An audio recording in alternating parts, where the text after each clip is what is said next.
Thanks for joining us for another God-inspired message from C3 Church Monash. Connect with us online at c3monash.org.au, and we hope you enjoy today's message. I'm going to ask these wonderful men to bring these stools. And you know what? I might even ask our panelists right now to join me. Can you please welcome Andrew Kingston, Rhonda Hubert, and Dan Fulton. Come on up. Go and give them one more welcome. No one wants a microphone on a Sunday morning. Come and grab a seat. I'll join you on this side if I may. May I sit here? Is that okay? It's my better side. And yours, evidently. Grab a seat. Well, look, it's wonderful to do something a bit different this morning. Don't you think between this panel we've got a lot to say this morning? Yes. And I just firstly want to thank each of you. Look, as I look across this panel, I see some different reflections on God on a life. But this week specifically after Vision Sunday, who really loved Vision Sunday? It was so good. Hearing the vision, seeing the vision, new website, eating lunch together, meeting new people. It's really the same story of this beautiful church for decades. It's really just to glorify Jesus and to welcome people into his great community. And so we're able to remind ourselves again that we are a church that he is growing. We are a church that he is developing. And this week specifically, we want to talk about reaching others with love, not reaching them with religion, not reaching them with good ideas, not reaching them with anything else but the love that God gives us. So let me share this great scripture with you, and then I'm going to ask these guys some really difficult questions. Some really nasty ones.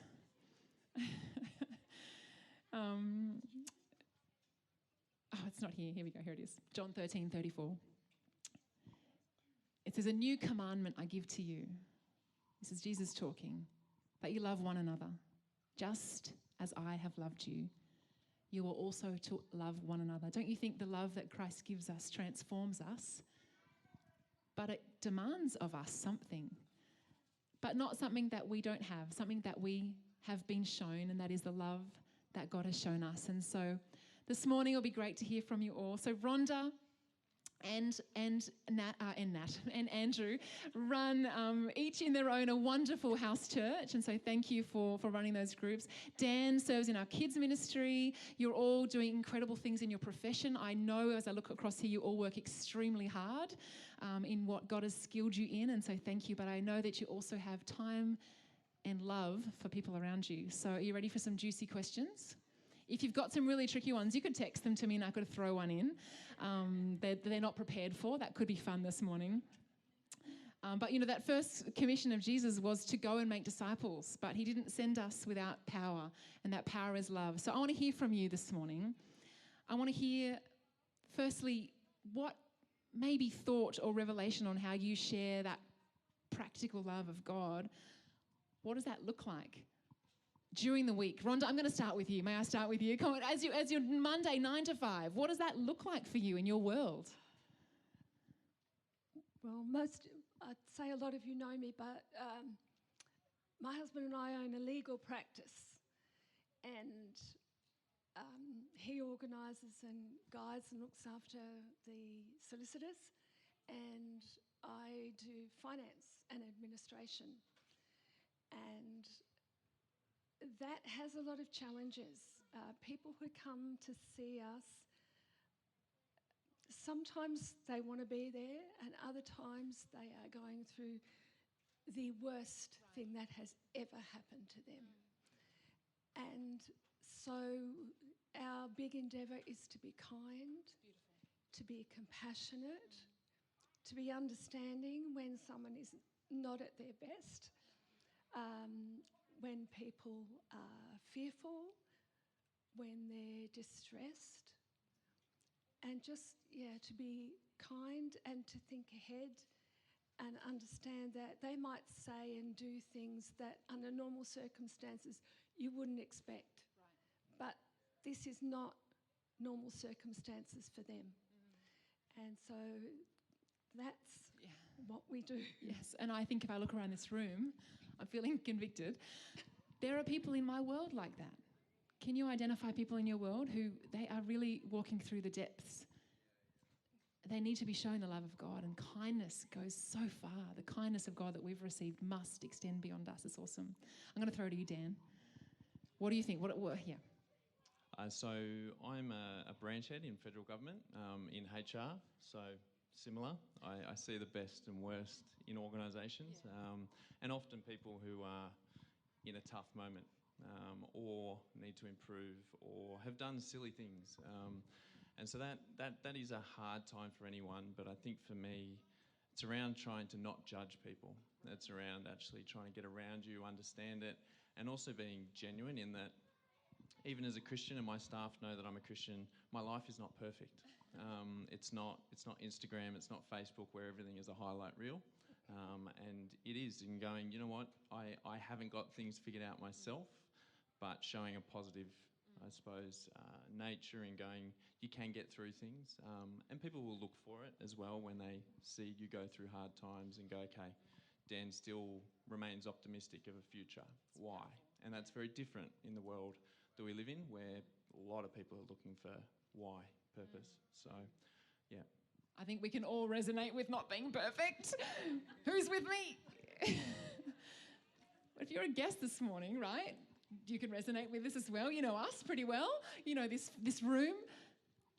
Knowing that we can be ourselves on a growing journey, and yet there is a place for us to belong and a God who's just going ahead of us. It's very powerful, and we can exemplify that in our world very, I say easily, but if we just be following the Lord as best we can, it will be a beautiful example to those around you. I love that. Andrew, would you like this question, or would you like me to throw to the next one? Do you want to pass this question? He doesn't like that question. I'm going to make the next one really hard. This is a really good question, actually. What have you found that makes reaching difficult? Like, there are many challenges to being able to reach out to those around us. What are some of the things you think are the big inhibitors for us doing that? So this is for me. Yeah, I should have gone with the first question. Let me give you a moment. Like, I myself can be fearful maybe to bring God into a conversation. Sometimes, depending on the situation I'm in, I always try to be professional. I don't work here at church, I'm in the marketplace, and so I do like to keep, things professional. I think that's important for us. We're not there to preach, we're there to exemplify Jesus. And so I think having the courage to somehow bring him into the conversation can be nerve-wracking sometimes. I think the most obvious example to do that is someone's in pain, or they need healing, or a miracle, going, oh, that's my cue. That's my cue. And bringing, would you mind if I prayed for you? And sometimes it's not later tonight. Sometimes it's like, could we pray now? Most people say yes in the cooler room. And don't make it weird. Don't shunta bahundai, lay your hands on their head and get out the oil you prepared earlier. Just pray for them, right? Just make it real, like Christ would have as he walked the earth. Tag. So the question was, what makes it difficult? What makes it hard? Yeah, what makes it hard to really... So I would have said, for me, it's when people don't want to be reached, I guess, is the hardest thing. It's also hard to watch. People, they've picked what they're going to do, following their path, and they're not going to accept any help, and that's what they're doing. So I guess in those situations, you just have to be there for them. Just say, I'm here with you. Let me know if I can do anything, if you change your mind or whatever, if you need any help. Yes. Let me know. As you were saying, we're not preaching, we're just loving them. So to say, I'm here, I accept you, I love you. If you get to a really bad place, It's a I'm here for it. profound position to be in, isn't it? Has anyone ever been in that situation with family members? We all have. Yes, I have this at work. So I'm a scientist, so you might think we're all just robots doing our science, but we're all people. And so there's people like one of my students, his girlfriend committed suicide at one point, and so his life just fell apart. And there's another guy, his child drowned when he was 4. So it's just some real full-on stuff. So I think everyone's life can happen like that. Something like that can happen any time to anyone. So you just need to be ready and there for them. Yes, and it's amazing how God has prepared places that we're in before we even realise the connection. So I'm thinking people that might be even coming to your mind as you're thinking of who's God put me in their life for right now. Do you want to add to those what makes a difficult question, or I can move on to another meaty one? I was probably just going to add, as the world is changing and Christianity's, people's expectations and what is allowed in the workplace, particularly in the workplace, becomes harder. You're always navigating this line between being a senior leader and representing the organisation, but ultimately I'm there representing what God's asked me to be. And that's hard because there is that proactive nature that you want to have around, I want to be able to help this person because I kind of think I've got an answer that could do this, but at the same time, not alienating them or others from that. And I think people watch as well more of how I interact with Andrew or somebody else. And so I've found and had to come to a place of just calmness in myself and my spiritual journey and just going, I don't have to have the proactive. God will lead people in an appropriate time that is ready for them, and it can be done in a very subtle way. Like you said, I have prayed for people in my office, but it has been a case of knowing that moment was right, and others where it's not right, and you just go, hey, I'll continue to walk this journey with you, and you're not alone in it. And I think the other challenge is time. The world is designed to speed everything up, so we don't actually stop, and I say that with a very busy schedule, but actually going, you know what, I am going to check in, I am going to make sure that I call that person back or just send them a text. A text takes 10 seconds to sort of lift somebody's day and just go, I'm thinking about you, be blessed. And it can be as simple as that, regardless if they're a Christian or not. Yes, and we have to step into the places that are for us. Like, who loves to resolve loose ends? I love resolving loose ends. I hate them when things aren't resolved. But I can't be the answer to every problem I see. We were talking about this in our Connect group yesterday with some of the girls who run home churches and ministries, and we were saying, like, there's so much need around us. We have to just do what God is asking us to do. So fill in the space that He's called you to. I think of Cherie Croft, who runs our playgroup here with Sam, actually close in hand on a Wednesday. And I think they're creating this space, and people are coming in a stage of life that they're in, and they're able to exemplify the love and kindness of Jesus. But I couldn't run playgroup anymore. I'd be terrible with that stage of life. So whatever the stage of life you're in, maybe it's letting go of a stage and a sphere and picking up a new sphere. Linda, like navigating, letting go of what was and stepping into what's new. There's an area God has for us, and we have to follow His lead and not push on every opportunity. It's really great. Did you want to add to that, Rhonda, or I'll move on to the next question? Well, yeah, that's great. This is a great one. I see this exemplified in so many home churches of what we're doing to reach others in love. I could think of so many examples. Michelle comes to mind really readily. In terms of need, we hear of needs and people walking through the serious trials, and practical help and kindness goes such a long way. We've had such loss in our dear church over the last month of dear ones passing, and I think of the meals and the help and the reaching out. It's very practical, very loving, and there's so many ways we can reach those around us. Tell me some of the ways that you've seen that exemplified, maybe through home church or a group of friends who have prayed with someone. What are some of the ideas that you've been a part of over the years, Rhonda? I remember Meals Ministry, many years of Meals Ministry, which I loved before I was working full-time, just because taking a meal to somebody, it doesn't have to be flash. It can just be you double what you're having for dinner. And the number of times that people were quite shocked that we would do that. Right, yeah. I remember going to a man's house and his wife was ill, and I brought him a meal, and I said, and I've got some cake because I thought your kids might like something for afternoon tea. And I could see the look on his face. He was quite moved, and he said, can I give you some eggs? because I just feel that you're giving me something, and I'm not, and because he had chooks. And I was like, sure you can, that would be wonderful. And I promise I'll use them in another meal for someone else, and that way you can pay it forward. It's very lovely. Because I thought, I don't want him to think he's paying me for this meal, but that he's part of what we do for each other. That's what we do. And Meals Ministries, really, it's that easy. You might think, I couldn't do that. Yes, you could. It's not difficult. It's more getting your head around it, saying, well, on a day I'm not busy, I'm going to make a meal, I'm going to put it away in the freezer, and the next time I'm asked, I've got one. That's great.